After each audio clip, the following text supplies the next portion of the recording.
All 20 right. seconds is a really long time when you're trying to figure out. Dude, 20 seconds is the longest time, especially when you start the show and you're like, did we start the show? And then you look down at your your audio and you're like, is my audio muted? As everybody who's ever listened to this show knows, the past like 6 episodes It's in a row, always muted. it's always muted. Well, this time it's a little bit different. For one reason, I sound nasally, not because I've been drinking, but because I'm a little bit sick this week. But guess what? As usual, this week is also always brought to you by Tough Wraps. Go ahead and go to toughwraps.com. Use that code joystick at checkout to get 10% off your gear, all your apparel, all your supplements. Go to toughwraps.com today. Stay tough. But back to the point, I sound like trash. I sound like trash. I look great because this camera, the light, all of that stuff. Maybe I put some makeup on. You don't know. You're not here. But this week, I'm going to ask politely my partner in crime, Dominic, to lead the show. But before I do, I want to introduce our special guest, Chris Short. I failed to actually really create a great, like, small bio. Usually it's like, hey, special guest, I am a blah, blah, blah, blah, blah, blah, blah. Like, from right now, I'm kind of like, Chris is a dog lover, a ghost hunter, and a basket weaver. I don't really know what it is outside of work besides being yourself that you do. So please feel free to give yourself the public warning label that you would want to share with others, and we'd go from there. Hey everyone, I guess Tinkerer, Chris the Tinkerer. I think that if there's a hobby out there, especially around technology, I've probably touched it. Everything from making keyboards, to getting into video editing, to coding, to building computers, to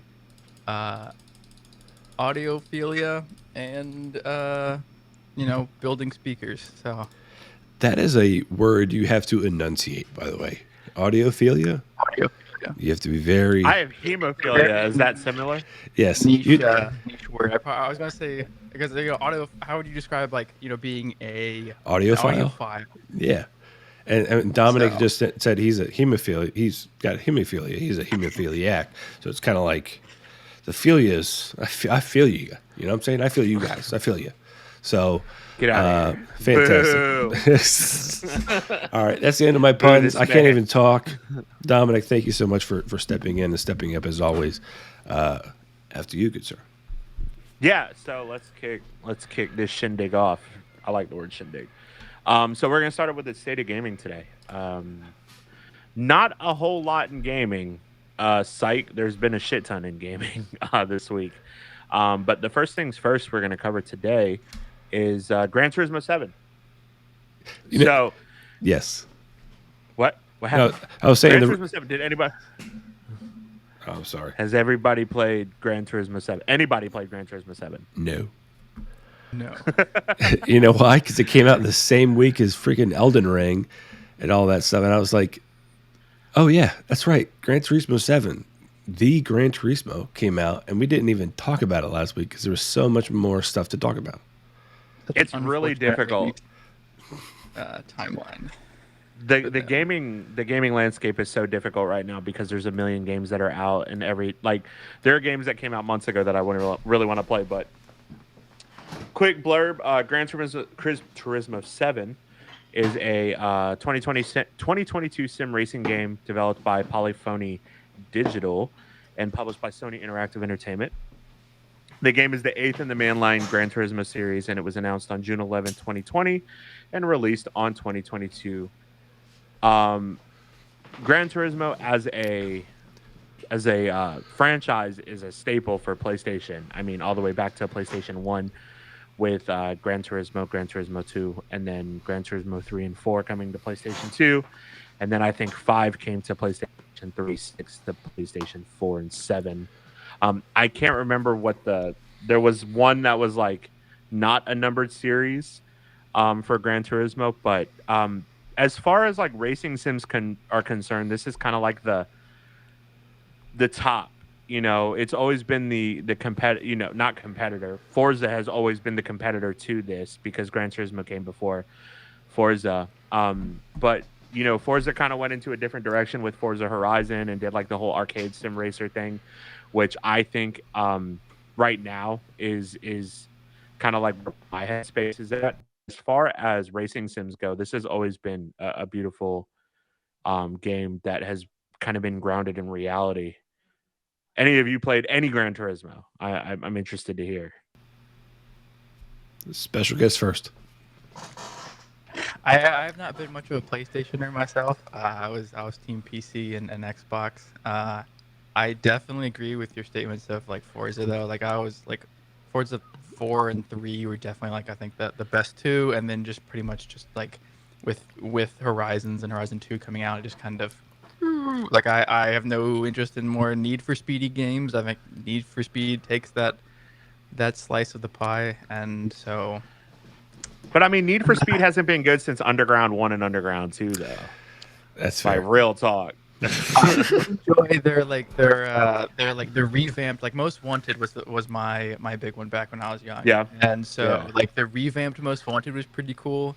But beyond that, I played that game solely because like the nostalgia of like just the naming scheme. You know, I played Most Wanted. Yeah. But then after that, that's the only one I've played since, and the only one that I've played probably 10 years prior. I can tell you the last. I remember time the cover played- to Most Wanted. Oh, nice. What was on The the cover of that? M3. It was an M3. It was like a tricked out Yeah, BMW it was like a M3. green Beamer. blue That's Yeah. sick. M3, and you race it in the first mission, and then you lose Yeah. or it breaks down or something, and you get taken away, and you fight your way back up the levels. That's What were you legit. gonna say, Ernie? No, I was gonna say that I can tell you the last time I actually played a Gran Turismo game, it was my PlayStation 2. It was Gran Turismo 2, and it was when I realized that if you wanted to get a very quick, fancy car, all you had to do was the 500 laps course, and which was a big That's circle. right. Yeah. And I just took my controller and just put it upside down. And just laid it on my bed. And because of the angle of the way the joystick was turned, it was always riding the wall. And I just taped down the gas button, and it Good just shit. went all 500 miles. I ended up with a Corvette, and I went ripping shitties through a bunch of rally courses with it. Yeah, it was a great day. It was like, oh man, I totally enjoy this for about an hour and a half, 2 hours, and then I was like, yeah, this feels like I cheated. Now I no longer want to play this. Like it was I no remember longer playing- like hard. I remember back when I was younger, in my youthful days.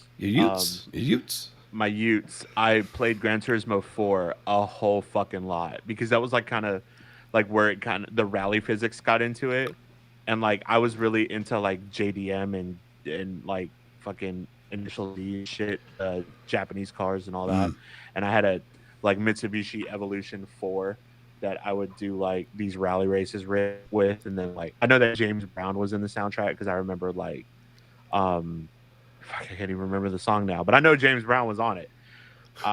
But yeah, I mean, Gran Turismo is dope. Ever since Forza came out, I thought it looked better than Gran Turismo.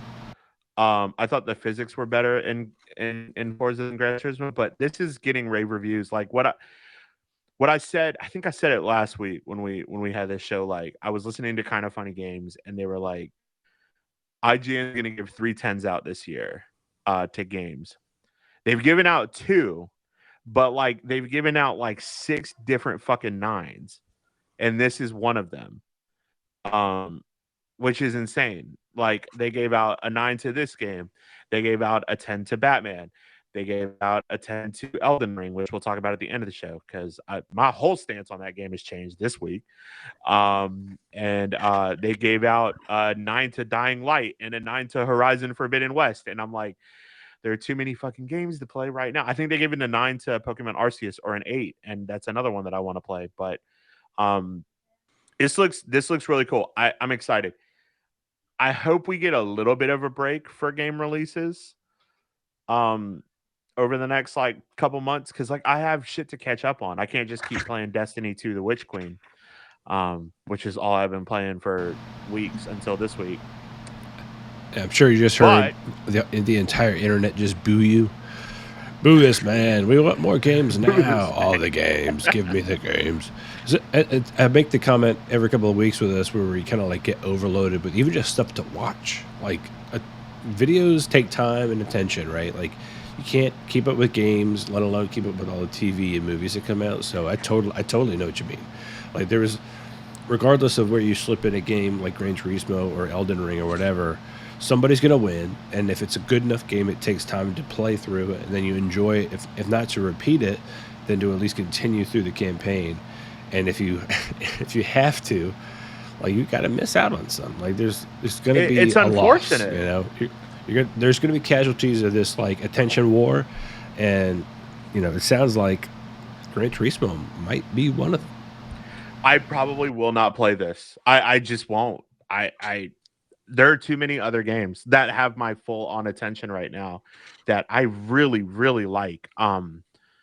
And to your point about watching shit, like fucking IGN gave the Adam Project a 9, and I'm like, well, I didn't want to fucking watch that. Now I want to watch it because now everybody's saying it's really good. But I watched the Batman, and the Batman was incredible. So too much stuff, not enough time. And speaking of too much stuff, there's even more stuff that got announced yesterday. Yes, sir. State of play. Yep. Sony State of Play. So they did a 20-minute State of Play focused mostly on Japanese developers. Did either of you watch this? You said, Chris, you said you're not a Sony guy. You're a PC guy. I mean, aside from like the recent stuff with them talking about like what they've done with God of War and what was the other Forbidden or Horizon Zero Dawn. Like because they came into PC. That's the aspect that I'm kind of like watching it from. Like I really want Bloodborne. Especially now that you played Elden Ring. You're like, just give me Bloodborne on PC now. I've been watching, like, I kind of took a break from the Souls games. I played one a long time ago, and I was like, damn, I don't know if I have the energy to beat another one of these. So I've skipped out on all of them. Sekiro, I've kind of been like, this looks pretty cool. And then with Elden Ring and kind of like the friend group I'm in going for, I'm like, all right, fine, I'll go for this one. And yeah, but so with the State of Play, I would say grading this from an A to an F. This was low C, high D as far as things that were announced. Again, it was focused heavily on Japanese developers. However, it wasn't like cool shit from Japanese developers. So like it kicked it off. Capcom kicked it off with a game called Exo Primal, which the easiest way to describe this game is it's a hybrid of Earth Defense Force with dinosaurs and Anthem. I literally thought they brought back Anthem, and I was like, oh, this is a mistake. I hope this isn't Anthem because Anthem was a trash can. Essentially what this game is it's like portals open up and a bunch of dinosaurs come out, and then you got to kill the dinosaurs, and you're in an exosuit. And it looks campy and it looks stupid, and it's like, all right, that's not really what we want from Capcom at this point. Give me Devil May Cry 6 or Dino Crisis, whatever. Right. Or any other Capcom property at this point. But, that kicked off the show. The trailer was so bizarre, though. I mean, it was like, weird, here's 75 million velociraptors dropping from, like, the height of, like, I don't know, a 50-story skyscraper. They're not no just variety of dinosaur either. Yeah, they're all the same dinosaur. Same breed, right? And it's just like how are they not all splatting to the ground? Like that much weight, gravity still works in the same way, I'm assuming. So they must have mooshed. I love that that's your problem with this. Well, yeah. Your problem with this is the gravity aspect of it. Not the fact that it's an exosuit and it's like fucking we've waved dinosaurs falling out. We have waived, all normalcy as far as the universe they're in, but I'm assuming that universe still obeys the laws of physics. Okay, and until you tell me otherwise, I'm gonna have some gripes. But I digress. I don't want to stop us on each one of these about my complaints. Right. So I'm gonna go through a couple of ones and then circle back to some that sound pretty cool. So the show, I'm gonna bookend it. So the show ended with 2 Square Enix games, the Diofield Chronicle, which everybody wished was Final Fantasy Tactics, and then Valkyrie Elysium, which looks like another hack and slash game done by Platinum Games, but it's done by Square Enix. Additionally, Returnal, which is that roguelike game that came out last year, is getting a free update called Ascension, which adds co-op and another mode. There's also Battle Through Hell and Back, uh, in Trek to Yomi. This looks fucking sweet. So this is like the game that I was like, okay, this looks really cool because it looks like Ghost of Tsushima, but it's like in that Akira Toriyama style samurai where it's all black and white and film grain, and then it's side scrolling, which looks really cool. You also have Gundam Evolution, which we talked about in a show a couple of months ago, which is that Overwatch style Gundam game. That's coming to PS5 and PS4 in 2022. Forspoken, which got delayed right before this, is a third-person action game from I don't know who makes it. I think it's Sony. I think it's just Sony Studios. That looks actually really cool. It's kind of like this magical dragon. The only thing gripe that I have is that the worlds look kind of empty. But we'll see. And then you have Gigabash, which is like a kaiju destroy all monsters style top down. Looks like kind of like League of Legends. And then JoJo's Bizarre Adventure All-Star Battle R, which is a fighting game that's been resurrected from the PlayStation 1 Dreamcast era, which is based off of the anime JoJo's Bizarre Adventure and has 50 fighters, and right off the bat looks really cool. And then the top three, I would say, from this that I saw this. The big one is Teenage Mutant Ninja Turtles Cowabunga Collection. Give it to me now. Give it to me now. I spent so many freaking Christmas Eves trying to defeat Teenage Mutant Ninja Turtles Arcade 2 and never did. I need this in my life. Not to mention Turtles in Time for SNES. Give me that shit immediately. This has like every fucking game in it too. It looks so good. It's awesome. But thanks for coming to my TED Talk on Turtles. Yeah. And then the last two, we saw new footage from Ghostwire Tokyo, which is that first-person shooter game that was shown a couple years back at Sony that looks really cool. Friend of the show, Sam Burson, is really excited for that. Yeah, you're basically like Doctor Strange, but first person. Yeah. Like it looks really cool. The more I see of that game, the more I think it looks really cool. And then lastly, and I want to talk about this a little bit because this is really cool because we're talking about Elden Ring at the end of the show, and we talked about Soulsborne games. Mm-hmm. And this is in the same vein, and this is this comes out on March 18th, and it's Final Fantasy Origin Strangers in Paradise, which is a third-person action game similar into the vein of Neo and Neo 2, done by Square. That is kind of like apparently the origin story to Final Fantasy. It looks cool. It essentially looks like a Soulsborne game meets Onimusha, which essentially is Neo, meets Final Fantasy. They've done a demo. There's a new demo that's coming out that came out that day, so yesterday, and where all your progress carries over. This might be a game that I play after Elden Ring. See, that's pretty cool, though. I think most demo games, you sit there and you work through it, you punch through it, and then the full version comes out, and you're like, damn it, I got to start over. Sometimes it's a gift, not a curse, right? You're like, okay, I can not make the same mistakes I did the first time. I can bypass all this bullshit side quest thing that I did for the first 48 hours, and I'm still upset about. But like, I like that you can still carry that momentum because that's just good user experience, right? Like if you're going through something, you feel like you've got that train has left that station, you're ready to get to the other side, and then boom, guess what? You wake up. That train was moving. It was all a dream. You got to start over again, buy that ticket, get on board, put your luggage in and you're like, fuck this. I don't want to do that at all. Keep my luggage. I don't care. Like, just get me back to where I was. I love the user experience conversation. I mean, it's no secret that all three of us on this come from software engineering, software development, software consulting, UI, UX, product owner, product manager, essentially everything technology side, and UI UX is such an important part of a product, and we're going to talk about it in Elden Ring because there's a lot of interesting UI UX. That is my biggest question is like what sucks and what doesn't, because everybody's I'm really excited to talk about I don't know how anybody's like jaw doesn't hurt for how much fellatio they're giving this game online. Like, I Bro, just need to know. I can't wait to talk about it. What? Because like I said, I sucks. turned corner. Okay. So that was the state of play. It was very lukewarm. I think we're gonna get another one here pretty soon, probably midsummer around Summer Games Fest, where we see things like God of War Ragnarok, where we see Guerrilla Games hopefully do something with Horizon Forbidden West. I would also love to see Sly Cooper possibly come back. What is Naughty Dog working on, especially with The Last of Us 2 and The Last of Us TV show coming back? So these aren't.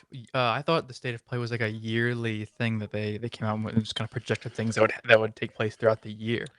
No, so they do it a couple times. So are you familiar with Nintendo Directs? Yes. It's very similar to that. Yeah. It's essentially Sony's version where they do it a couple of times a year. Sometimes they focus on indies. Sometimes they focus on Japanese developers. Mhm. This was the one that focused on Japanese developers. It's not their AAA thing. And before we move on to the next one, I something that did come out today is that Gamescom is going in person this year. It's the first time that it's going in person since the pandemic, which is really cool. I miss in person, that kind of electricity in the air. And we're going to talk about it in the next thing with Blizzard, because I think that this is going to hurt Blizzard significantly. Do we know what city it's going to be in this year? Or is it It's the same? always in Cologne. I was going to It's say always in okay. It's always in Germany. Okay. Damn. All right. I'll go to Germany. Oh, really? Oh, really? I don't know if you're aware of what's going on in Europe right now. It's not. I mean, Germany's not that far, or not that close. It's close. I know. Will they have power by then? We don't know. Moving right along. Sorry, that was a topical discussion. Years later, that joke won't translate. Yeah, we go. people be like, "What are you talking about with Germany?" Up next. So, with no pomp and circumstance, no announcement, Blizzard puts out a fucking Microsoft Paint keynote graphic of this is what's coming in May. Just straight PowerPoint. And on said keynote, straight PowerPoint, March 15th, Hearthstone expansion reveal. March 18th, Arena World Championship begins. April 19th, World of Warcraft expansion reveal. Not like it doesn't fucking matter. Yeah. And then May, no date in May, just May. May? Warcraft mobile game reveal. Yeah, I have to read that entire Who thing the like a fuck question. is doing their marketing? May? Warcraft? Mobile game reveal? They Oh, all yeah. left. That's right. Yeah. You They got don't know what's Bobby happening. Kotick doing fucking PowerPoints is what he's doing. Exactly. I hope the mobile game is just like flicking Bobby Kotick in the balls. Just that's. Everybody wants it to be pet battles, and I don't give a shit about pet battles. Oh god, I'd actually prefer it to be a mobile game and get it the hell out of the normal game, but that would mean I would have to play to care. So cancel that. Going back, cancel that Forspoken membership. is Gary real Whitta's hard. game. Mike, thank you. I forgot that Forspoken was Gary Whitta's game. That's pretty cool. Gary Whitta is famous for. He was on. He did a stint on Kind of Funny for a long time. He also there you go. wrote. I thought he worked with Rian Johnson on Star Wars, but I'm not 100% sure. That's not a positive thing in my book. I'm sorry. It's just not. Shut up. It's not. No, It's we're not. going to talk about Star Wars. We're going to talk It's about not- Star Wars it's not very positive. soon. I don't want to talk about. Lego Okay, so Star the. Wars? What'd you say? Lego Star Wars next month. I think the 5th. Yeah, that's gonna be fucking awesome too. Again, another game where Ashley and I is like, yeah, we're gonna play this together. That's awesome. Been postponed for over a year. Chris, you said you And wanted the- to be on the April 5th episode to talk about Lego Star Wars? That's crazy. Oh man, I don't think there's any way I'm gonna beat Elden Ring before then. So that's This is gonna be a game time decision when that game comes out. What am I gonna do? What gets my attention? We should have a whole segment called Game Time Decision, where like, which one do you pick? And we just go left and right, like hot or not. Oh, do I play Elden Ring or Lego Star Wars? Back and forth, back and forth. Or Destiny 2, the Witch Queen, Season of the Risen. Yes, sir. Remind me after So- our next topic to say something about Henry Cavill because he is now a central part of the show. A year He later, looks like Vegeta. yes, yes, that's my topic. Yes, Yeah. yes. So, All right, I so with digress. this Warcraft thing, this Blizzard kind of timeline of events, nothing's really going to bring me back to Warcraft at this point, unless it's like the dragon aspects come back, and that's what they're kind of teasing. But to kind of tell you the state that the game is in right now, 9.2 for World of Warcraft dropped a couple of weeks ago, and the raid's world first for Sepultura of the First Ones is going on right now, and no one is in fucking Mythic because the gearing system is horrible. So everybody's doing split runs in Heroic and Normal trying to get tier gear, and no one has stepped foot into Mythic as of yesterday. And honestly, no one fucking cares. It's ridiculous. I remember Mike and I would be watching this glued to our computers, watching Method and Echo and Limit and Liquid all do this raid world first, and now it's no one cares, which is the sad state that game is in. But hey, treat your employees better and people will like your game better. So I'm wondering whether or not so I always draw now that this show's come out, Mythic Quest, right? I always draw parallels with World of Warcraft with that show, and it kind of humanizes, I feel like, the people that work for World of Warcraft, and I mean the people who are genuinely good, that were not sexually accosted or verbally accosted by their coworkers, the good ones.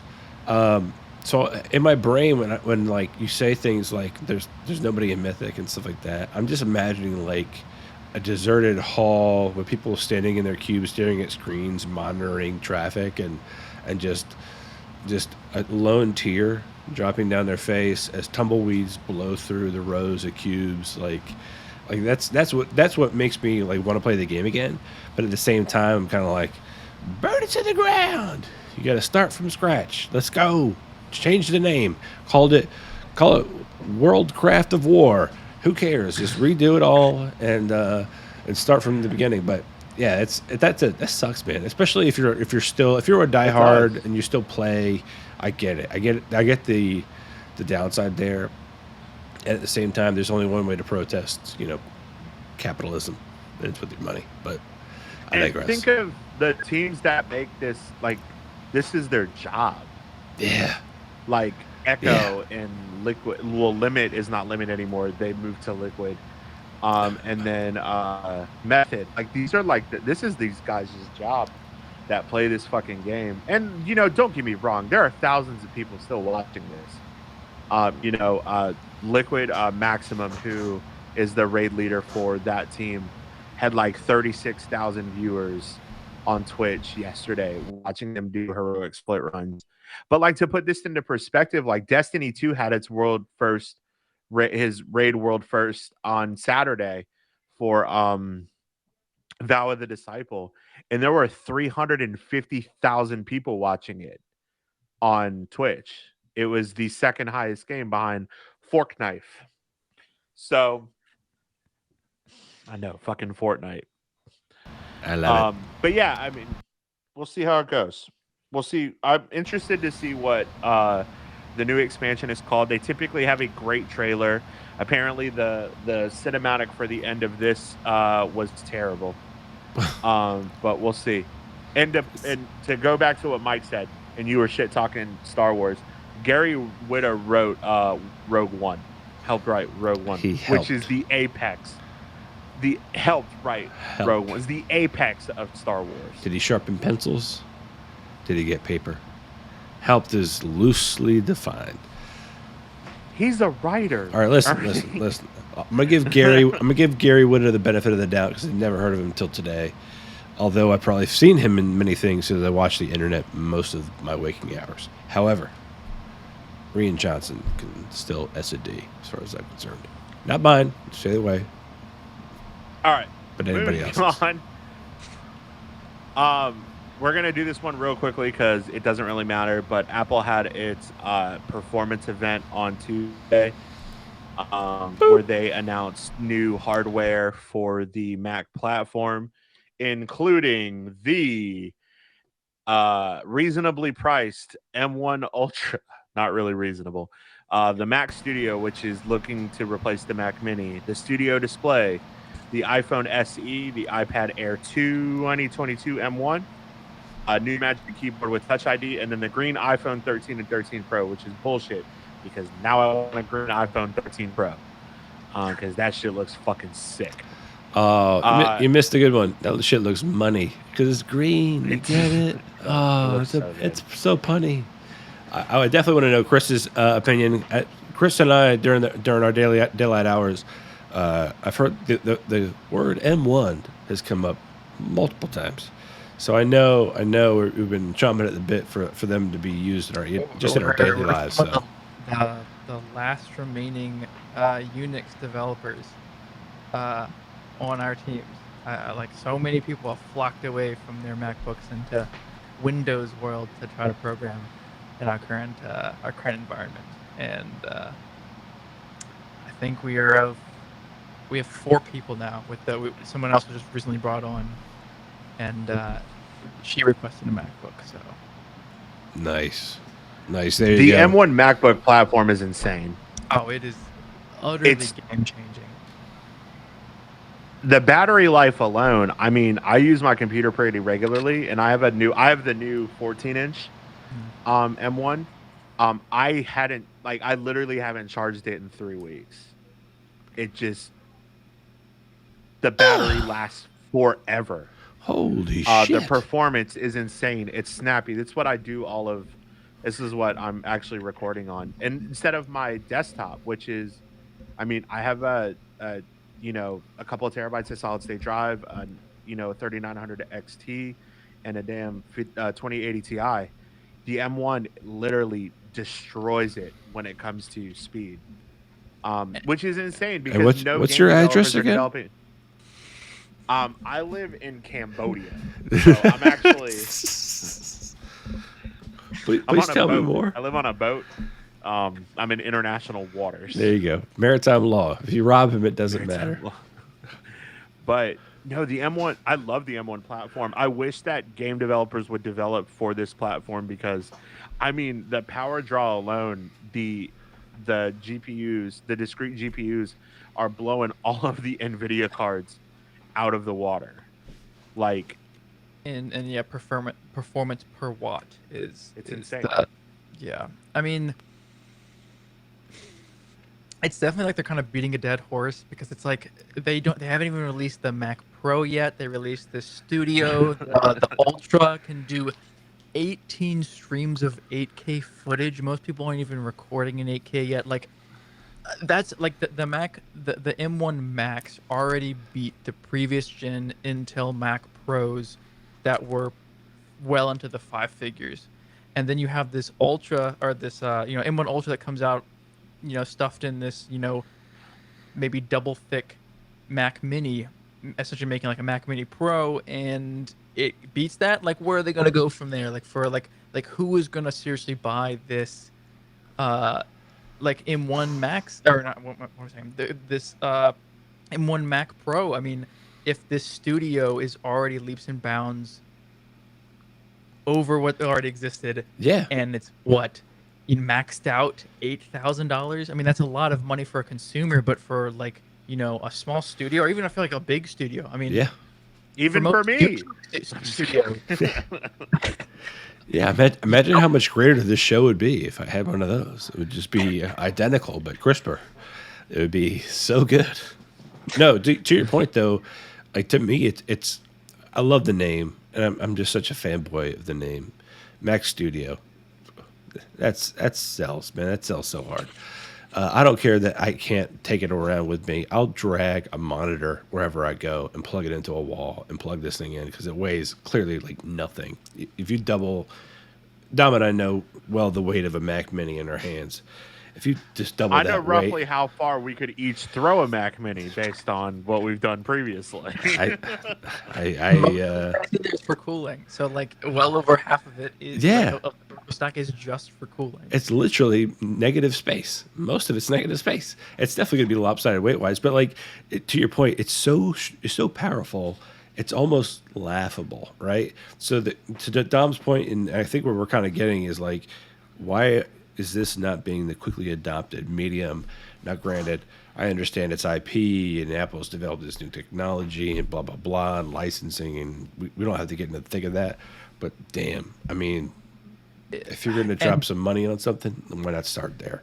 To get into an M1 Max, I mean, like the 16-inch, like 16 gigs of RAM, half a terabyte of storage. So baseline configurations, everything but then you add the M1 Max, the baseline M1 Max for the 16-inch. You're talking $3,100, and for the Mac Studio entry $2,000. I mean, it's not cheap, but it's still not bad. I mean, People compare it to PC prices, and they're like, you could build a gaming PC for $800. But I'm like, yeah, you could build a gaming PC that can play video games kind of for $800. Like, I mean, the 14-inch that I have, I got like the one. I didn't get the Max. It's the Pro. I think it's like the 12-core Pro that has a terabyte of storage and 16 gigs of RAM. And it's literally the fastest computer I've ever had.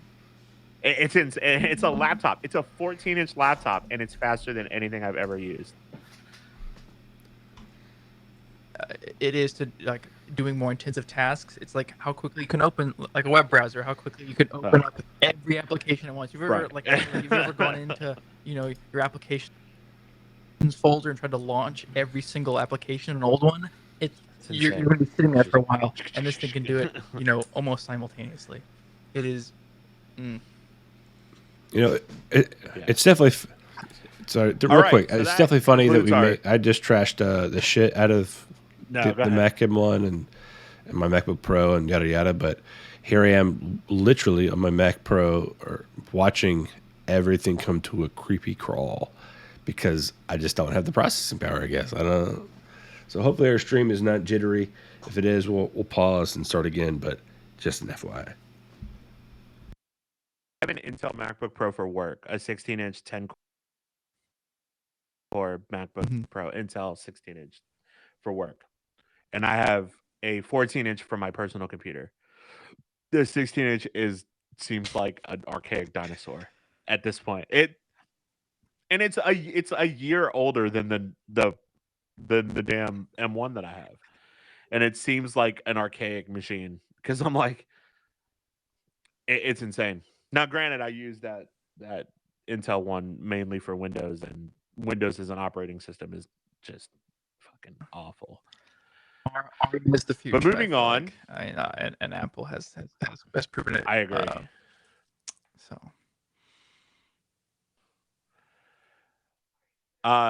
Before we get into the next part, which is our coming soon, Mike Mahaffey says The Last Jedi is the best Star Wars movie since the original trilogy, and lies. Go straight to hell because I think lies. Revenge of the Sith. I like his statement about the iPad Pro.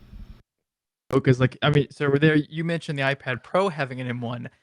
One of the big things that was dropped during this Apple keynote was putting an M1 into in an iPad Air, in the small one, the one that isn't made for prosumers, is like your everyday, like, here, you want like a medium grade iPad, here you go. And it has a Thunderbolt. Start. Thank you. All right, looks like we're back. Hopefully, everybody. Back.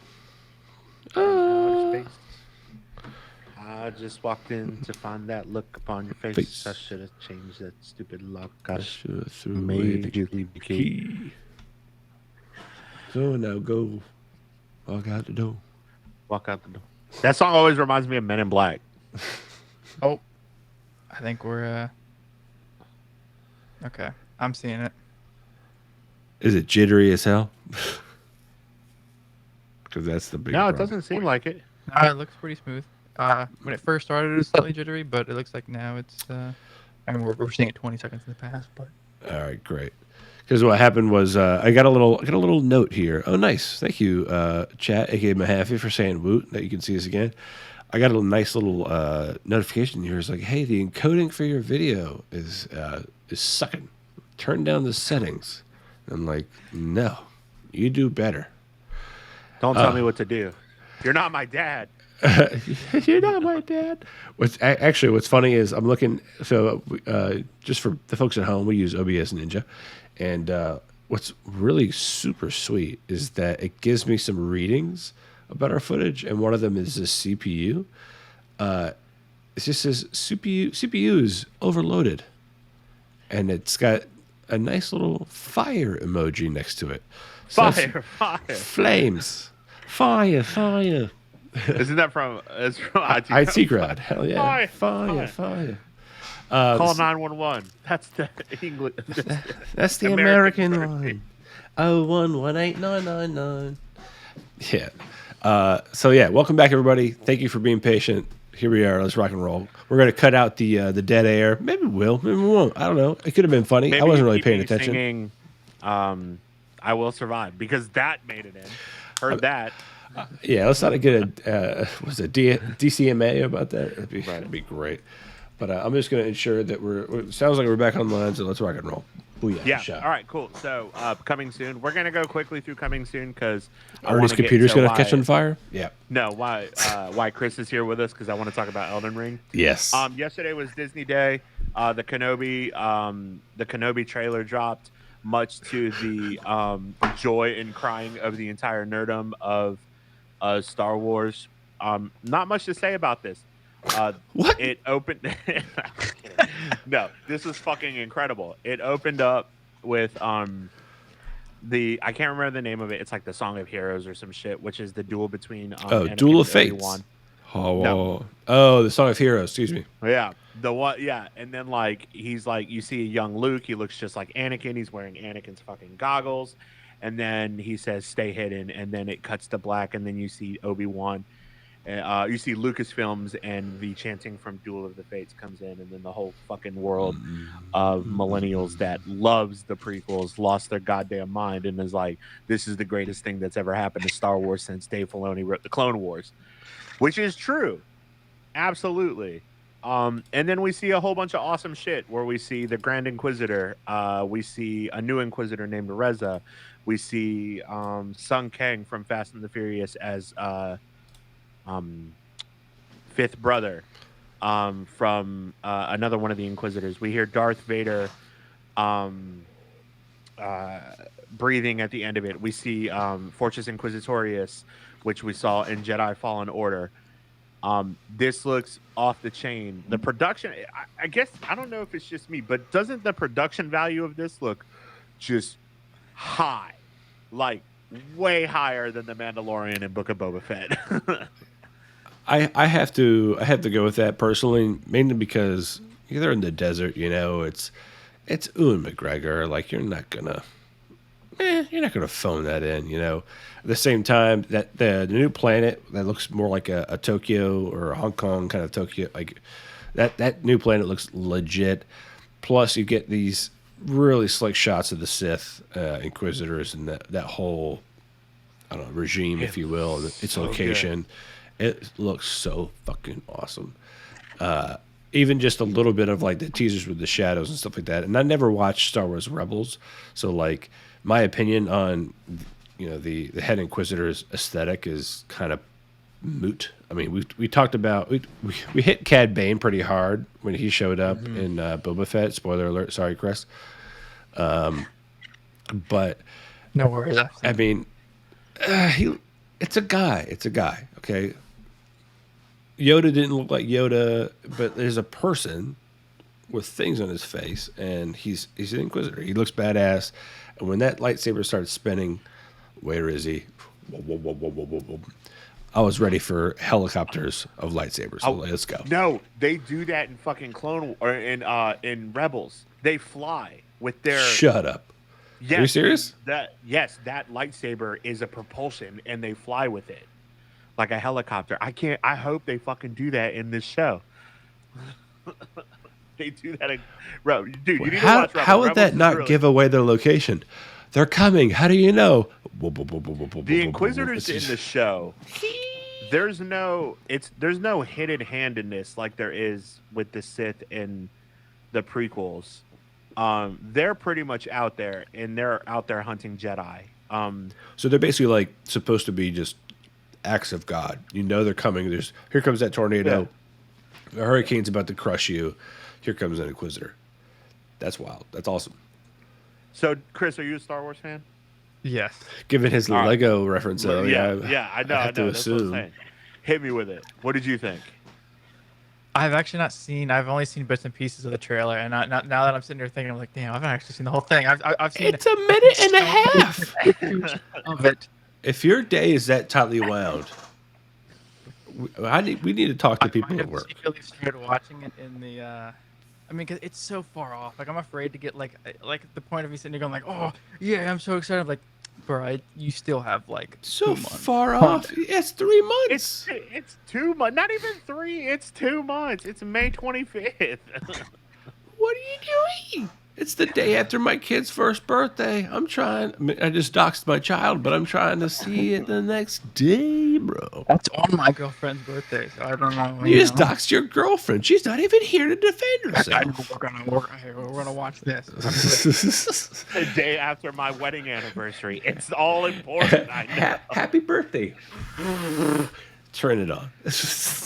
Blow out those candles. Turn on that Apple TV Plus. We're going to definitely be watching that. Or sorry, Disney Plus. It looks. Correct me if I'm wrong. There is a moment with somebody in an alleyway, and it's just a shadow. Obviously, it's a cloak, but that gun is clearly a Han Solo gun. Yeah. Or at There's least a lot of the shit in that style trailer to type. unpack. You see the back of someone's head that's talking to the Grand Inquisitor that looks a lot like Tamura Morrison's head. Yes, sir. And everybody's like, is that Rex? Is that Cody? Like, listen, Bro. I've been on a Star Wars kick for a lot recently. I started like with all these games that have come out, like, and I'm like, I don't have enough time. I started replaying fucking Fallen Order, and I was like, Nice. this game is so good. But Ash and I have gotten into Legos, like actual like the pit of building fucking Legos. Like, Ain't nothing wrong with it, dude. Ain't nothing wrong with it. I got this guy right here, which is Oh, is that the A-Wing? No, that's No, Mando. it's the Mandalorian starfighter that Bo-Katan. Listen, I can't show you everything, but we have like an A-Wing, an X-Wing, a Y-Wing, the Razor Crest. We have dropped the only two things we haven't bought are the Star. 8,000 piece Millennium Falcon and the AT-AT and the Death Star. We haven't gotten those because that's discontinued. Well, for Christmas, if you haven't gotten your N1 Naboo Starfighter, I got you. Oh, dude, I can't wait for that. But yeah, dude, this looks so effing cool. I think that Star Wars is at its best when Ewan McGregor is in front of my face. So My favorite thing is like a lot of people are definitely chanting, and rightfully so. They're chanting, Ewan McGregor, how he was in 1999, just that cheery-eyed Padawan learner from Qui-Gon Jinn, and then here we are in 2022. You said it. You said it best. He aged like fine wine, but we got to call out my guy who plays Uncle Owen Lars. Joel Edgerton, Bruh. he looks great. He looks great. He looks great. He was wonderful in Green Knight as like a weird kind of I don't know, debauchery kind of dude, but still like the fact that even in that moment in the trailer, although it's very quick and glimpsy, you're like, was Uncle Owen kind of a badass? How close did the fucking Inquisitors get to Luke Skywalker? Yeah. Like, come on, dog. You're like, I know they got burnt up, but like, did they put up a pretty dope fight for a while? Like, I really want the Uncle Owen storyline to turn into one of those Uncle Ben storylines where like people pound their chest like, yeah, Uncle O. I can't wait. People are very interested to see how the fact of, and I won't give away anything from Rebels, but how does Obi-Wan get from how does he look 10 years after Wow. the Revenge of the Sith, which is what he looks like now, to where he looks like Alec Guinness in A New Hope. I mean, Which isn't that many more years. yeah, let's be fair. the Emperor looked a certain way, and then Force Lightning turned back on him, turned him into a pile She's of gonna age the shit out of lumps, right? And I love the what's his face? Oh god dang it! He was the voice and the model for the clones. God damn it! You guys are gonna have to help me on this one. It's a Star Wars game where there's a buzzhead Padawan who is basically Vader's apprentice. Sam Witwer. Thank you. Sam Witwer posted online. He was like, "You ever work with somebody and they're kind of a dick to you, and then they get a promotion at work? I'm gonna need some space." Hashtag Kenobi, because he also voices, Maul. exactly, Yeah. on Rebels. So then, like about 20 minutes later, his next tweet is just Kenobi. So I love the fact that he's jazzed up by it too. So it's great. Yeah, this looks so cool. All right, I digress. moving on. Next and coming soon, we have Slow Horses. I don't really know anything about this, so I'm going to read the quick synopsis. After a botched and publicly embarrassing training mission, British MI5 agent River Cartwright is exiled to Slow House, an administrative purgatory for service rejects known as Slow Horses. Cartwright and his fellow employees must endure dull paper-pushing tasks and the miserable boss, Jackson Lamb, who expects them to quit out of boredom and frustration. Sounds like everybody's job these days. Yes, sir. Life in Slough House is defined by drudgery until the slow horses become entangled in a dangerous gambit by Regent's Park. Boom. Have you seen the trailer for this? I have not, but it's got some Gary Oldman's in it. decently famous people in it. Gary Oldman plays the main character, Jackson Lamb, who's head of this department. As the synopsis says, long story short, you kind of you botch it in MI5, but you kind of still have some promise or some secrets. They shove you down in this basement, and unfortunately, probably because of Gary Oldman's character, they created the basement in the first place. So now they just send him down there for him to hole monitor them, and he's clearly just, if you look, Gary Oldman, the minute you put a camera on the guy, he does no wrong. So I'm going to watch it regardless. But he already kind of comes off as this begrudging leader. So check that box for me.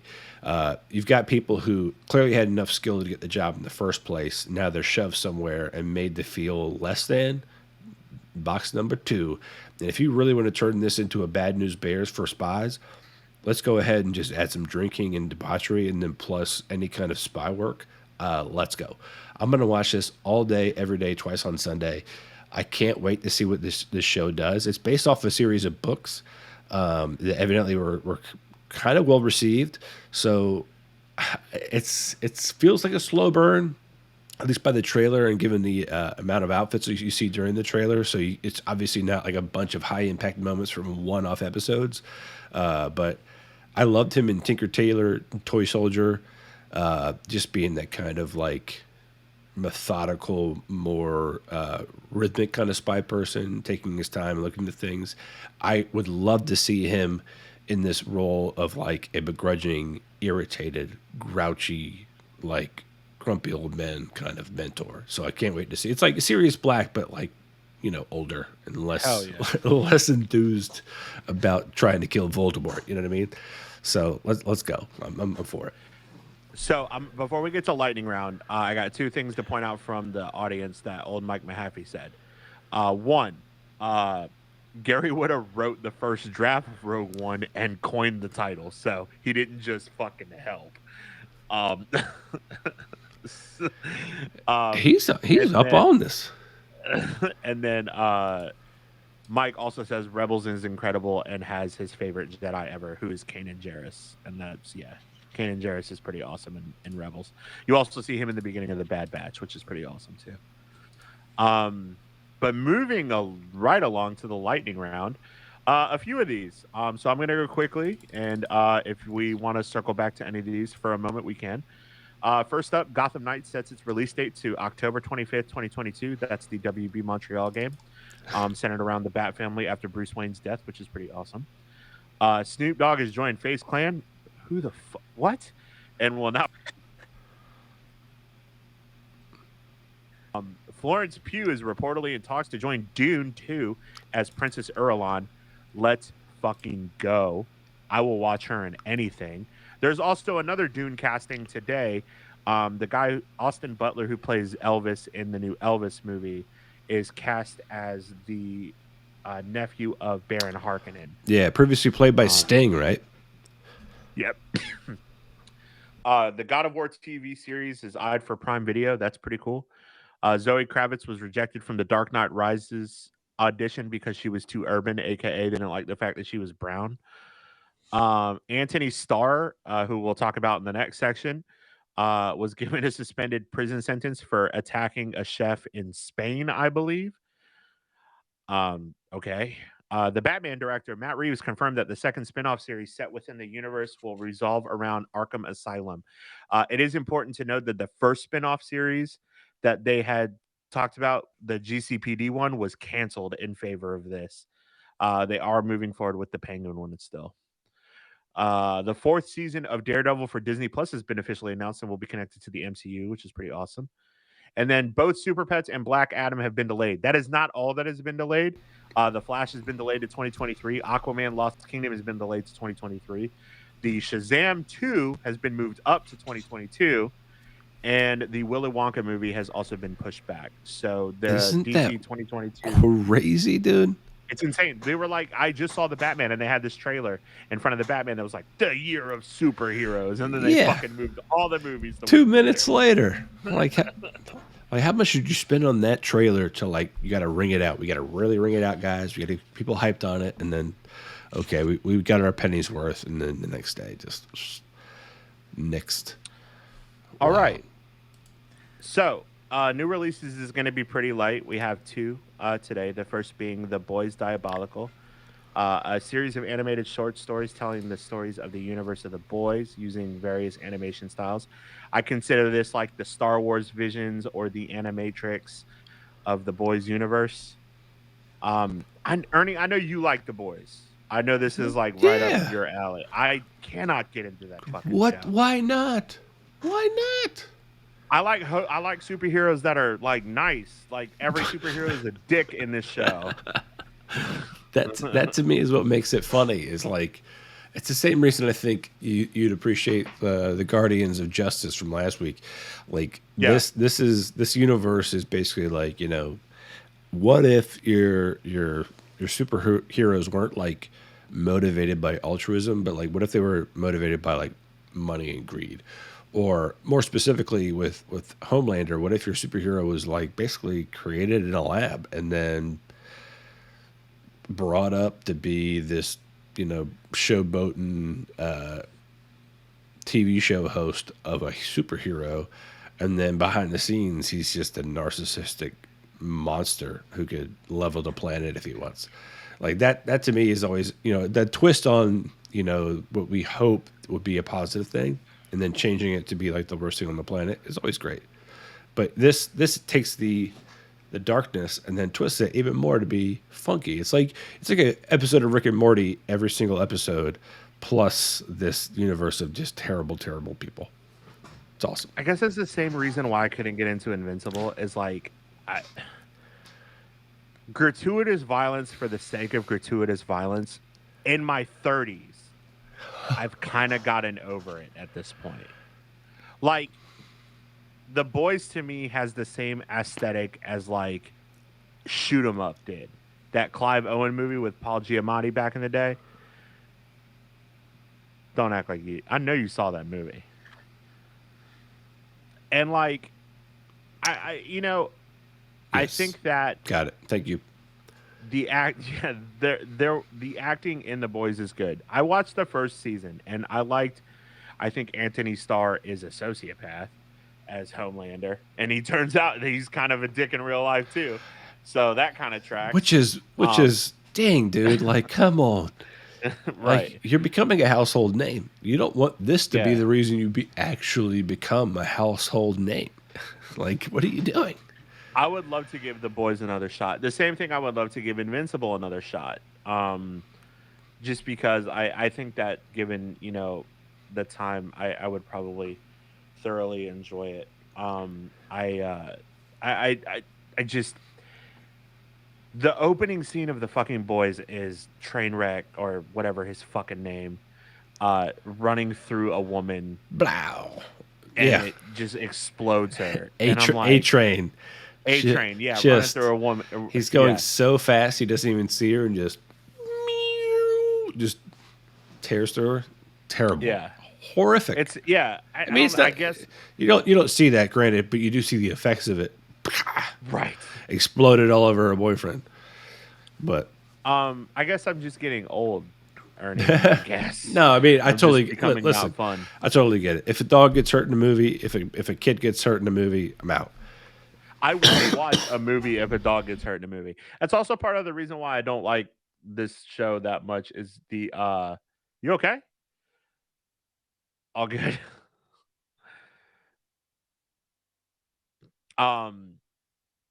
The whale scene from the first one, like, and then like the whole thing where the deep can feel what the lobster's feeling as the lobster gets killed, and the like. I don't like shit like that, dude. Like, I'm not a big fan of shit like that. Well, it's way better than like Peacemaker making a joke about Aquaman and fucking fish, and I also never watched that show.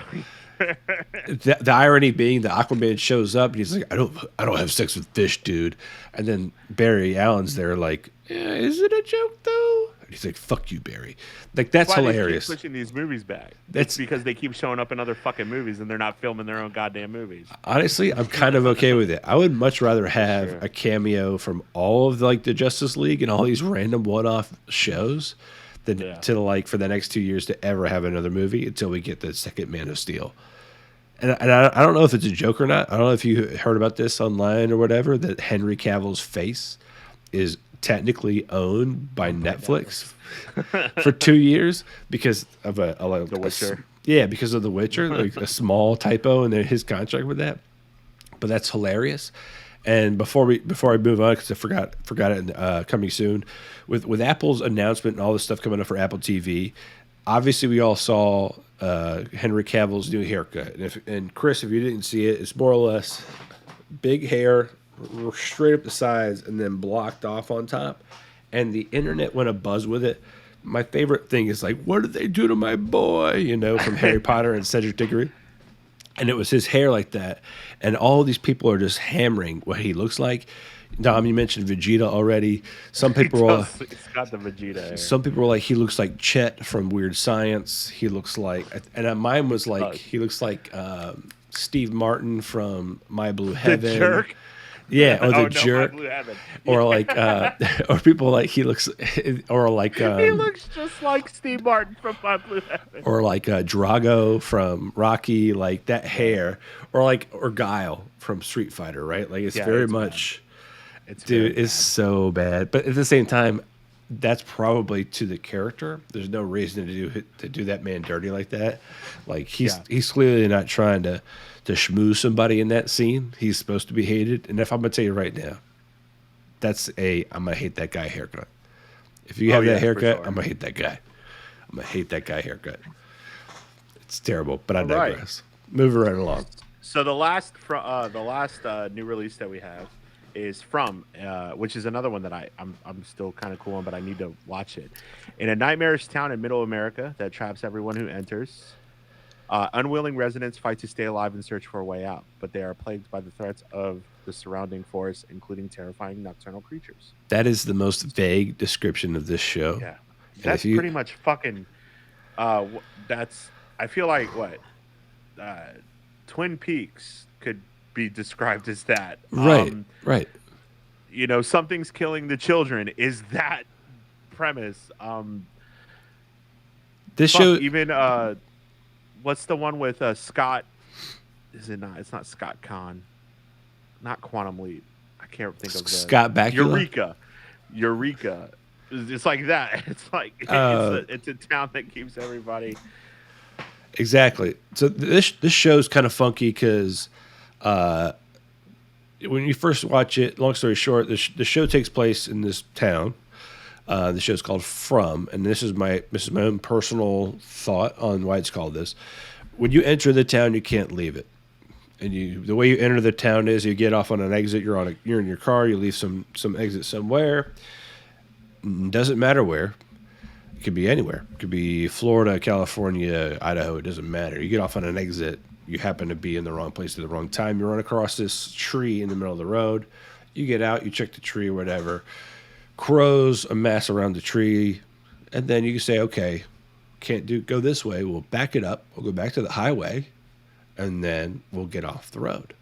Well, as you back up and you get back towards the highway, you're like, man, the highway was super closer than it was. Huh? Did I miss it? Did we double back somehow?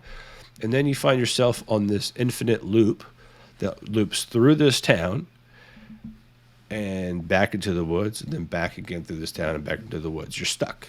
You're never getting out, basically. Not only that, but because nobody from this town is actually from the town, they're all from somewhere else, thus the name From. And they mentioned nocturnal animals. Nocturnal animals are kind of basically like these slow-walking zombies. They're like people. And not only are they don't run, they're just super slow. But not only they look like people, they get in your head, they whisper like, hey, how's it going? Just let me in your house. Let me talk to you a little bit.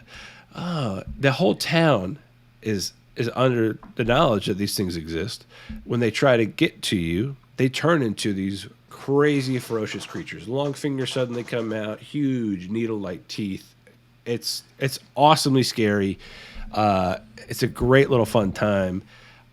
That is literally the basis of the story. Everybody else's angle, how long they've been in the town. The town itself is clearly built in the 50s. And people show up with cell phones. So it's been happening for a while. So you don't know why you're there. You don't know if you're dead or alive. You don't know anything. I'm 5 episodes in, which is what all the episodes they've aired so far, and I still have 0 answers, and it's awesome. That's awesome. I'm thrilled. I'm thrilled to finally be like, I can guess what it is. I'm probably going to be wrong. And it's been a while since I've been that confused. So if you got the time, check it out. Bunch of familiar faces, bunch of new ones. At the same time, it's good enough writing. The acting's good enough. You're like, let's turn the lights on. I might go turn the lights on and let the dog out tonight. You know what I mean? So enjoy. Thanks, Tom. I appreciate that. What? Just letting my nasally voice and self kind of me. You actually made me want to watch it because that fucking description didn't. Dude, and it's that's so good. Ain't on Mike for who put the show notes. No, it's that's literally IMDb for you, dude. It's creepy. Like it's definitely like a slow burn. Like, you watch it and you're like, there's again, the first like half an hour you're like okay, and then you start to get it. And you're like, oh, this is fucked. Yeah, like this is a paradox that you can't escape. You're going to be frustrated. It would drive anybody insane. All right. Woo! So, as we round out the end of the show with our final topic, this episode is brought to you by Tough Wraps. Bam. Use code Joystick for 10% off of your checkout. Stay tough. Boom. All right. The hour has approached. Chris, thank you for sticking with us. Yes, you've been a great addition. You've been a great addition to the show. However, you were brought here for a specific reason only. And that reason is not because you have beautiful glasses and way too much tech in your house. Yes. It's because you're wavy hair. It's because you're wavy hair. Elden Ring. Let's talk a little bit about Elden Ring. So Elden Ring came out a little while ago. And I'm going to tell you right now that I'm going to eat crow. Because I talked a lot of shit about this game on the last few episodes. Because I'm like, it's just another From Software game. I fucking can't stand it. The user experience is terrible. They don't give you any fucking guidance. And until this week, I still thought that. Because I was like, and Mike will tell you, I was like, what the fuck am I supposed to do? I get killed right in the beginning, which I know is part of the game. Death is part of the game so that you can do all that bullshit. And then, like, he's like, nah, go to the graves. And then, like, once you touch the graves, there's, like, a little fucking, like, light thingy that shows you where you need to go. So follow that. So then I follow that, and I get fucking car ramrodded right up damn butthole by a big fucking giant thing with a big ass cleaver, and I'm like, what am I supposed to do here? And then there's a dude riding a horse right in the middle of the fucking beginning area that you can't go fucking fight because he's 35 levels above you.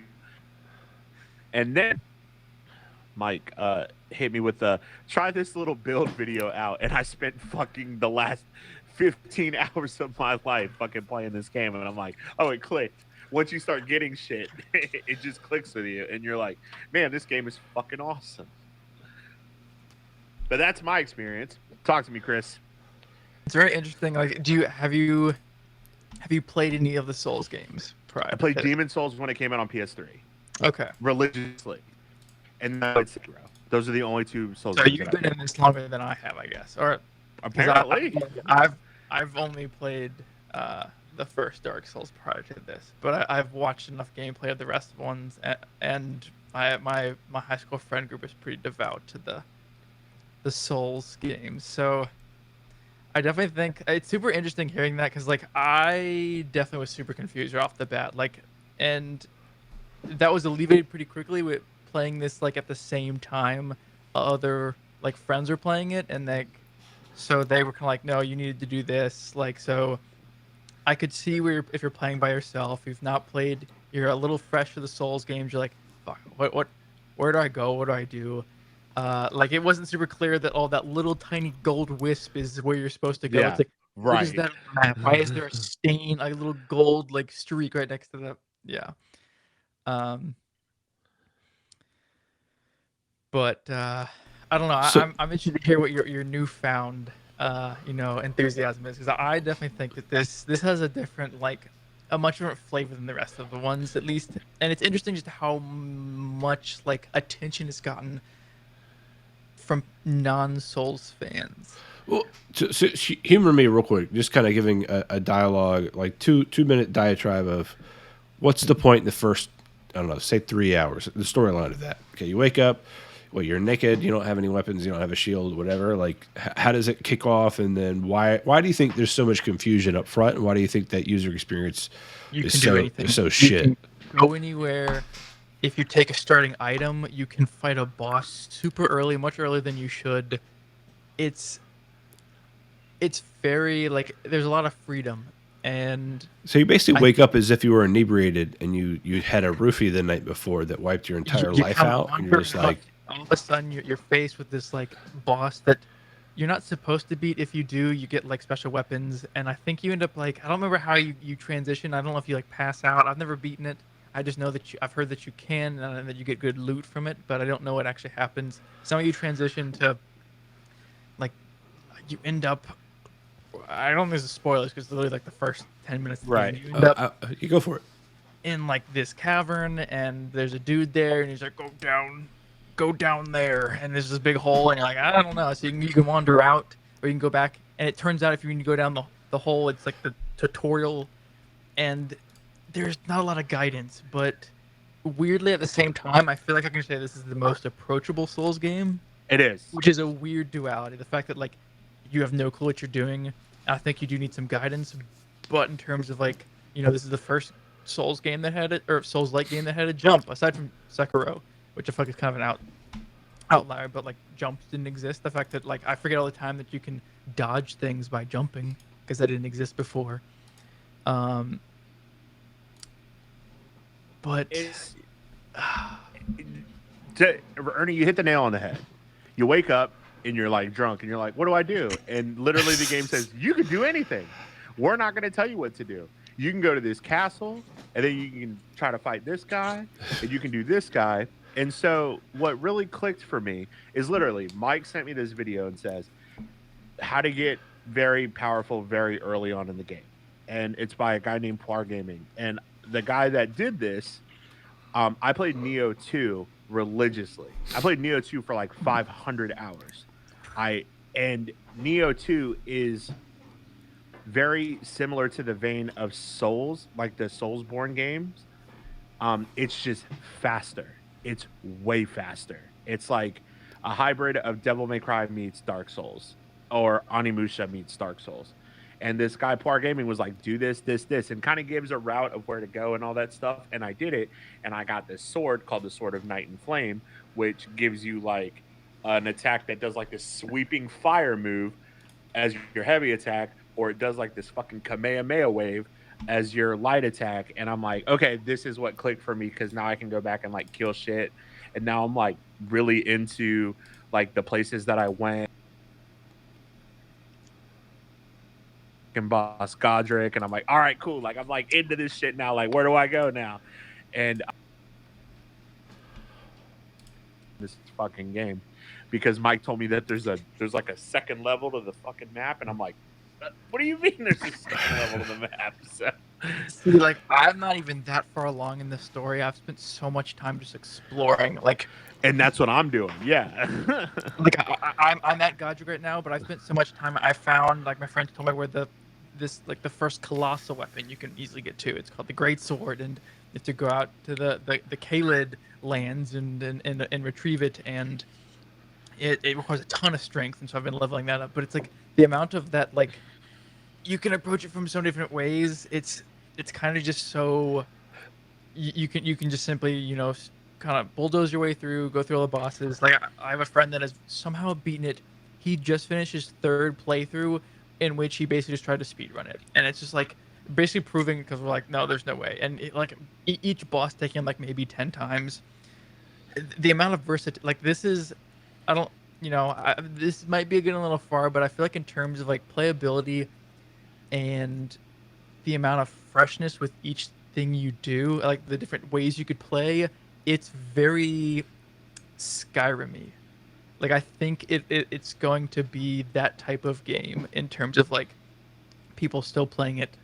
I mean, I guess it doesn't have the mod support that Skyrim has, but Sure. in terms of like how long, like how many hours of content that you can milk out of this, and also seeing Oh, just yeah. the breadth of like people, like seemingly who aren't, you know, huge into Souls games playing it, that this is kind of, I mean, I went to New York City 2 weekends ago, Nice and flex. there was an Elden Ring there was an Elden Ring ad in Times Square.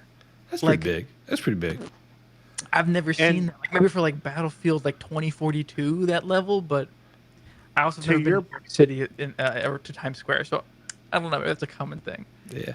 To Ernie's question about how are so many people getting into this game that are not like fans of this genre, it's really difficult to avoid a game that people have come out and said this is literally the best game that has ever come out of all time.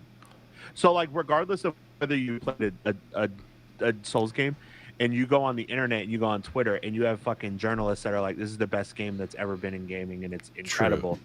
You're gonna pick up that game and then you're gonna get your ass kicked. You're like, why do people like this fucking game? And then like you're gonna be like me, where you get pissed off and you play it for an hour and throw it away. Yeah. And then now I'm staring down the barrel of spending 300 hours in this game, and I'm like, fuck, I didn't need a game that I needed to spend 300 hours in. I already spent 2,000 hours in fucking Destiny. I mean, I think I had an epiphany earlier today where somebody compared it to being like the best video game version of like Dungeons and Dragons. And Dungeons and Dragons obviously has been around for decades, right? Decades of fans and decades of new people playing it, and even people who are apprehensive once they play a round of D&D, they kind of get it and they're like, oh, no wonder people fucking love playing this shit. But like this feels kind of like that in a contagious gaming experience, kind of slowly feeds you dopamine. Yeah, exactly. And what's nuts, or like this game, like these games are notorious for having like not terrible lore. The lore is really good. It's just given to you in like really like the worst weird way. Like where the intro is just a dude talking about nonsense. You're like now I understand it now that I've like, you know, kind of picked up more little breadcrumbs of the lore, but they don't explain anything to you. They just like, and you go up to see a new NPC and they start just barfing more just nonsense. You're like, how does that fit in? What are you talking about? Why is Godric grafting? What is he grafting? Who's Godric? What is grafting? Right. Yeah, what do you mean by grafting? Literally, it's literally sewing body parts onto his body, and it's like, yeah, it's insane. And that's Miyazaki. That's that's Miyazaki. Frankensteining is part of this game. Yes, He's the second absolutely. main boss that you fight. Yep, he's the second main boss that you fight, and he's literally yes. And George R.R. Martin, again, you also put George R.R. Martin's name on something right now, and like even with all the controversy behind the fact that the Game of Thrones ending sucked, and like I could tell you right now, like I see where George R.R. Martin like had influence in this game at specific parts, but I know that this is still a Miyazaki game, and it's just like it has that horror element in it, but it's also just fantastical where you're fighting. Like I was literally like exploring an area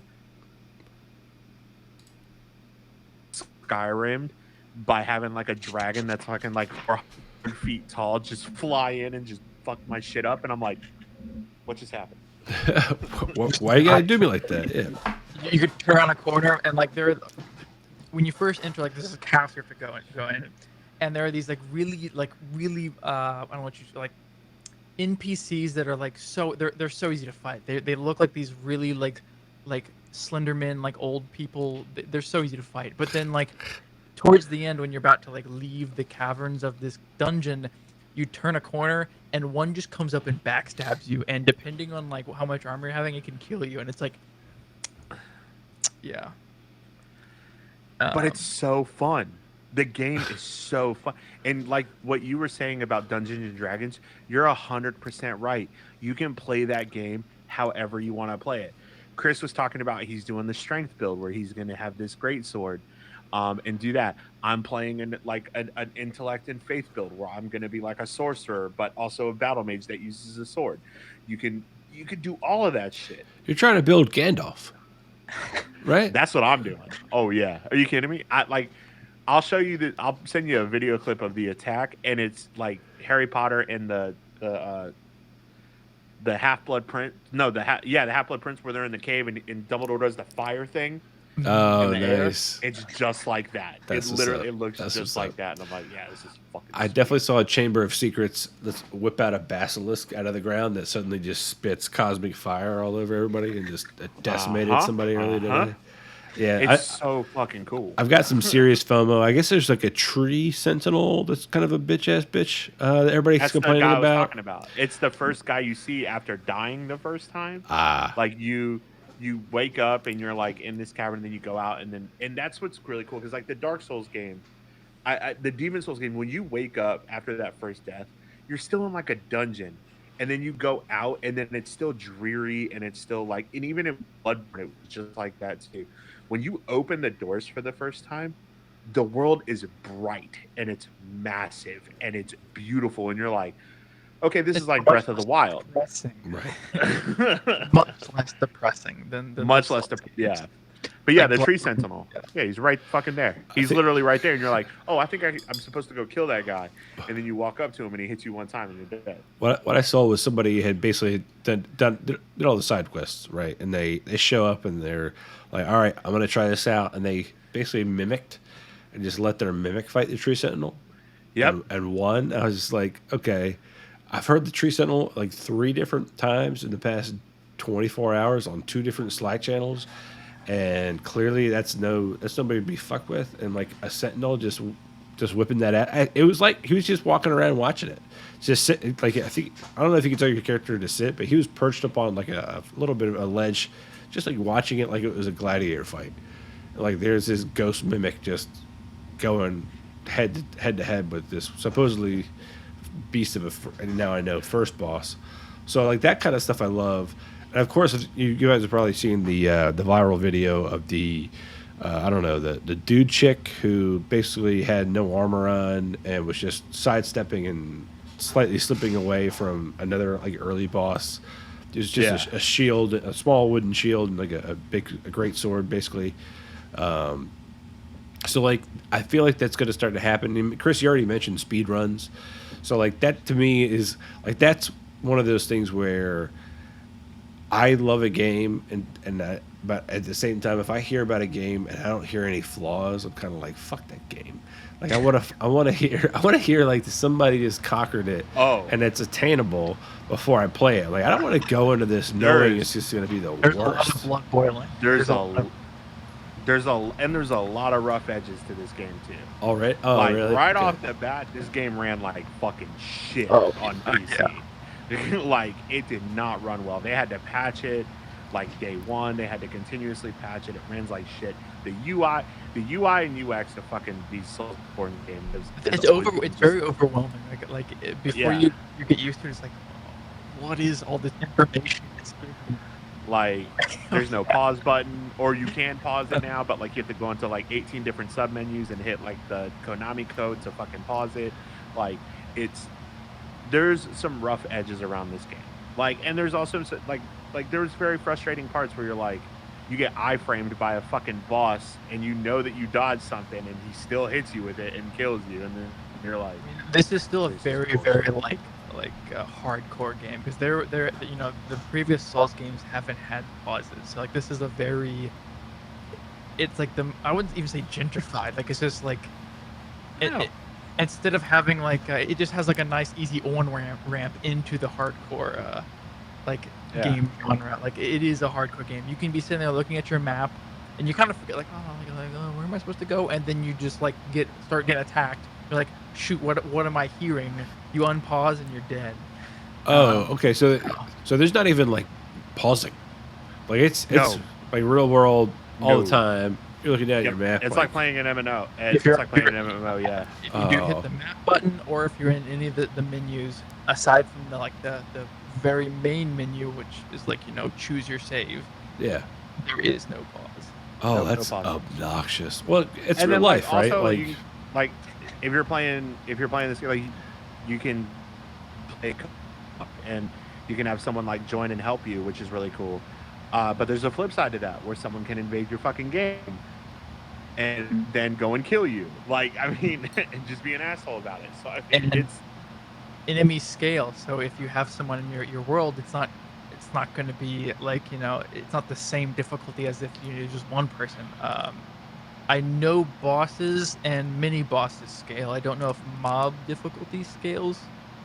But I know it's like it's either two times or 1.5 times health for bosses if you have, and that's also like you can also request like for each boss before you go in, like an NPC to help you, Yeah. like a character that looks like it would if it was like a person that a real person that you invited in, but it's an NPC. And if you request this NPC's help, the boss is going to have that health multiplier applied. oh, so that So- NPC could just do nothing, and now you just made it twice as hard to beat that boss. There's a lot of like verbal abuse you kind of yell sometimes at the NPCs, because sometimes they do a great job and you die at the last minute and you're like, oh, let me do it again. The next time that NPC does nothing. yeah, Oh, so it's actual Yahtzees. person. Yeah, okay, Oh, so it's like it is RNG to the fullest. Like sometimes it dodges, it is an absolute tank, and sometimes one time I was playing with Margaret and Rajier, like Roger is his name, with an I between the G and the E. Roger. Just his entire he was just stuck in the running animation, running into the wall from which you enter like this little like foggy mist portal to like enter each boss. He was stuck running away, and Margaret just killed him, just kept attacking, and Roger did nothing. And it's Jesus. like, come on, Roger. So yeah, I used that summon for Margaret literally so that I could have Margaret attack him, so that I could just keep fucking pot shotting Margaret with magic. Like it's like I just was like, the purpose they serve. They are distractions. You sacrifice them for the greater good of the game. yeah, but they Bloodborne, because people love Bloodborne. People are like, Bloodborne's such a good game, and I'm like, I've tried Bloodborne 3 or 4 times, and I can't get past the cleric beast, which is the first boss. I'm like, I just can't do it. It makes me want to play Sekiro, because I think the biggest thing is it's a much Elden Ring is a faster game than the first Dark Souls game. Like, you can actually not have an overweight build. Like rolling is just kind of like you're a tubby roller in Dark Souls 1, but in Elden Ring you can kind of wear varying amounts of weighted armor, and your rolling and your agility is kind of modified based on whether you're heavy, light, or I guess just medium weight. And Sekiro is a very like agile type Souls game. It's very good. I loved Sekiro. Yeah. Sekiro is very linear too, Mhm. compared to the other Souls games where there's like an actual direct kind of like, go here, kill this guy, go here, kill this guy, do this. I Yeah, really like Sekiro. that's The from what poise system in Sekiro was really cool too. Which was really awesome. But yeah, I mean, I think we beat this dead horse of Elden Ring's an awesome game, and now I want to just go play Elden Ring because Mike's like, hey, I followed this farm, a whole bunch of runes, and I'm like, all right, cool, like send it to me, and I'm gonna go play it. My favorite But, thing is just the amount of like shit talking that has happened in our Slack around this game, and It's been like, and it's funny because Chris and I, we share a world during the daylight hours, and Dom, you and I share a similar or we share dissimilar our world. after dark hours. Right. Yeah. During After the dark. we share our after dark hours during the daylight hours, and it's funny how the parallels are there. Like another one of our gaming brethren during the day, this guy Cody, shout out Cody. He's talking about doing like a Elden fashion vlog, just because you can customize your character and things like that. He shared a screenshot that made his character look very much like what if David Bowie was in Elden Ring, which I thought was great. So like it's funny to me just how much has come out of this game in the past several days. Now, granted, there's a bunch of games that cause that, and usually it's like, hey, have you played 12 rounds or whatever it's called? Have you played XYZ game? This is mysterious. This is this game's got some mystique to it, and yada yada. But like, this is kind of every day is like, hey, everybody beat that tree sentinel yet? Or hey, everybody found that great sword? Like that kind of dialogue, or like where you trickle out these little bits of like. It's almost try like to find community and the feats that yeah. And people, like each person has but they're conscious. They're conscious of like, I don't want to spoil it for the person I'm feeling for. Like you're in the dark, just going like, do I have friends here? But I don't want to ruin the chance of meeting other friends by being too loud about it. You know what I mean? Like, so I love that, especially given the size of Chris and my pool of people. But no, but at the same time, I do love the intimacy that our little side channel that Chris, you're now a part of, has, with just bitching up a storm when you can, when you need to, and also the combative camaraderie that I call it. When it's like, oh, is it hard? Do you need me to log in for you and get you some levels? Yeah, okay. Like, I was gonna bring that shit up because Mike has brought that shit up a few times. So Mike Mahaffey, who does all of our show notes and puts all of our shit together, Mike Mahaffey said like I've known Mike and Ernie for fucking 12 years at this point, and Mike knows how to like trigger a response. yeah, you just turn And those screws. Yeah, Mike says Elden Ring's similar to any game where you have to grind for levels. The only difference is it's not like Destiny and World of Warcraft where you can pay people to carry you through it. Oh, And I was like, I had a really bad day at work. that day. And I literally am reading this and I'm like, and all I posted was the gif of Tom Hardy from Mad Max where he's like, that's bait. that's bait. And I was like, no, I'm not getting into that. And apparently that has like destroyed Mike because he still is laughing about that. Because fuck that. Dude. Well, I was so mad. I mean, shout out the Sam and Heo Sean, friends of the show, and people in our Slack. They were like it's got to be hard, just playing the game in general, and then you got these heaters coming from Mike at you like that too. Like it's got to be even worse.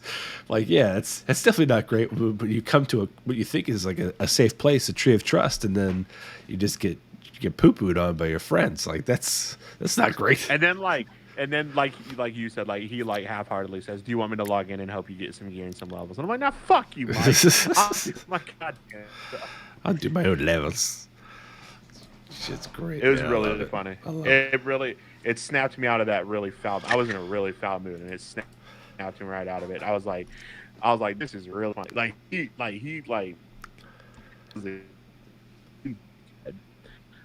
and now we're kind of going back and forth. But we're yeah. like now there's the competition.